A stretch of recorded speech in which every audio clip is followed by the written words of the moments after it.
Close your eyes. Think about what you do every day, whatever you do. Now ask yourself, whose life is better because of what I did this week? Not what did I accomplish or what did I produce, but an actual life improved. We live in an extraordinary time. We can make someone tap a screen thousands of times a day. We can make people walk the extra mile to find the right recycling bin. We have mastered the science of changing behavior. But here's what I struggle with. We use all of our brilliance to treat symptoms and not the cause. Think about it. We've built these recycling plants to handle waste.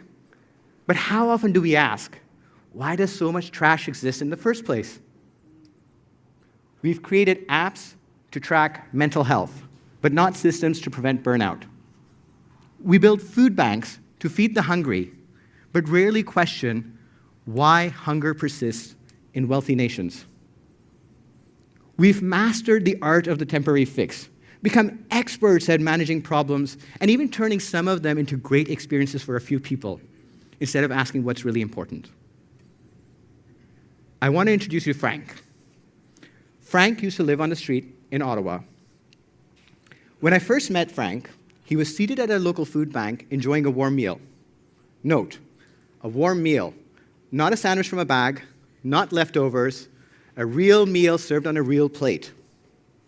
I was at the food bank talking to people about the strategic planning exercise, and I took this opportunity to ask Frank what this place meant to him. Frank put his fork down, looked up at me, and said, "This is home." I must have looked surprised, because he continued, "I don't mean I sleep here or I live here. I mean, this is where I feel like I belong. They know my name here. They ask me about my day. They treat me like a neighbor, not like a problem to be solved." That conversation changed the way I think about how we design, build, and create. Because Frank had just identified something so important that many organizations forget: the difference between delivering a service and creating impact. Think about it. How many programs exist for people like Frank that they'll never use? How many apps, services, and systems exist that technically work but fundamentally fail? We live in a world drowning in solutions that actually solve very little. In 2018, I realized that I was a part of the problem in this picture. You see, as a designer and a leader, I am empowered to ask difficult questions and guide my team towards impact. Instead, I found myself in yet another meeting talking about new customers, growth, and engineering instead of what really mattered to us. The mission that once drove us, the purpose that we had set out to accomplish, solving real problems for real people, was now buried under sales expectations and what an investor wanted. I was no longer sure why I was waking up every morning to go to work. Maybe some of you have experienced a moment like this in your careers and in your jobs as well. In my case, I took that as a moment to pause from building and started to reflect. I went through every project, every venture, and every job I had had. I wanted to understand, when did my work have meaning? Not when it looked good on paper or it impressed people, but when did it change people's real lives? Eventually, a pattern emerged. 3 things needed to exist for real change to happen. First, a clear purpose that was focused on a root cause, real people whose lives we understood deeply, and a process that transformed intention into reality. I sketched it. 3 overlapping circles: purpose, people, process. When these 3 things aligned, something powerful happened: impact. This became impact-centered design. Now, over the years, I've had the opportunity to introduce impact-centered design in different contexts and different environments, and what I've come to learn myself is that impact-centered design is not just another methodology for doing things. It's a different way of thinking about why we build at all. Purpose asks the hard question, why does the problem exist in the first place? We ask, why does hunger persist before trying to solve and feed the hungry perpetually? People goes beyond users. We need to understand the goals and motivations of our beneficiaries, yes, and also stakeholders who are responsible, team members who are tasked to deliver, and individuals and organizations who are committed to funding those initiatives. Because here's the truth. If our team is doing busy work just to hold down a job, and our organization is building just for profit and not for purpose, then the moment priorities shift, our impact is lost. And this is where it starts to get sticky.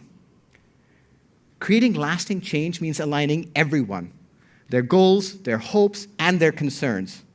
It means building strategic alliances and not just products. It means understanding that lasting change happens as a result of community and not just lone genius. Process goes beyond features and timelines. We imagine a future that we want to create and then work backwards to establish milestones that help us achieve that future. What we measure is ultimately what we pursue, and that's why it's so important to know what is the impact we want to achieve before we can chart a path mindfully towards that future. Let me show you what's possible when we introduce impact-centered design. Every major city has a homelessness strategy. We invest hundreds of millions of dollars every year to build new shelters.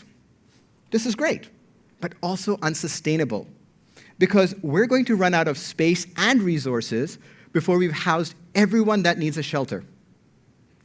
So let's think about this from an impact-centered perspective.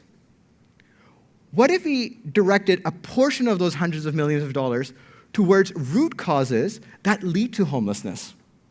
Perhaps our homelessness strategy will include supports for mental health before crisis, preventing evictions before they happen, and programs for communities where neighbors can support neighbors before someone falls through the cracks. Don't get me wrong. I'm not suggesting that shelters don't help. They do. And we need to see them as an interim solution on our way towards creating lasting solutions that prevent people from falling through the cracks and becoming homeless. Now think about large businesses thinking this way. Think about Amazon. Instead of asking how they can deliver faster, what if they asked, what impact do we want to have on local communities and small businesses? Think about social media. Instead of designing for hours of engagement, what if they asked, what impact do we want to have on real human connection and mental well-being? Think about your own work. Before your next venture, your next product development, or your next strategy session, what if you paused and asked, what impact do I want to create? That's the shift. From managing problems to addressing the root cause. From creating temporary fixes to building lasting solutions. Frank's food bank understood this really well. They could have simply chosen to improve food distribution with nicer bags, faster service, or some other efficient patch. Instead, they chose to ask, why do people like Frank need them in the first place? The answer wasn't just poverty. It was isolation, a loss of dignity, feeling like a problem rather than a neighbor. Their vision for impact was a place where food security was tied to dignity. They imagined a store rather than a handout line, a community rather than a service. They embraced the idea that food is a basic human right tied to dignity. A child that grows up empowered around food will carry that confidence with her for the rest of her life. This became their driving purpose. They understood that Frank needed belonging as much as bread, and that a community of people needed to come together to make that a reality. For example, donors need to see sustainable change, not perpetual charity. Their staff needed meaningful work, not just another job. Aligning everyone was hard. It meant having difficult conversations, addressing assumptions, and building trust. But once everyone's deeper motivations aligned, change became possible. Finally, this beautiful community of people envisioned a future where Frank could shop with a membership card like many of us do. They created a space where parents can teach their children about food without shame. They established a vision for their strategic plan to equip, enable, and empower their community for lasting change. That's impact-centered design in action.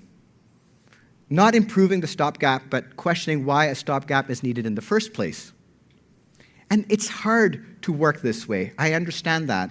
Asking why a problem exists means confronting difficult truths.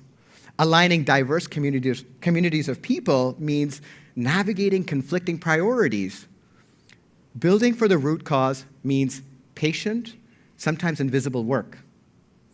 But as soon as we shift from this industrial era mindset of supply and demand, unlimited growth, to sustainable progress, we can finally focus on some of the most pressing issues of our time, issues that require a collective vision and a shared community action to solve those problems. We have the skills. We can change behaviors. We can build technologies, and we can mobilize resources. The question today is, are we going to continue to focus on temporary fixes, or are we ready to solve for the root cause? The choice is ours. Let's go back to the beginning of this talk. Remember that question, whose life is better? I invite you to take the next 20 to 30 seconds with me to, once again, close your eyes, and let's envision the answer to that again.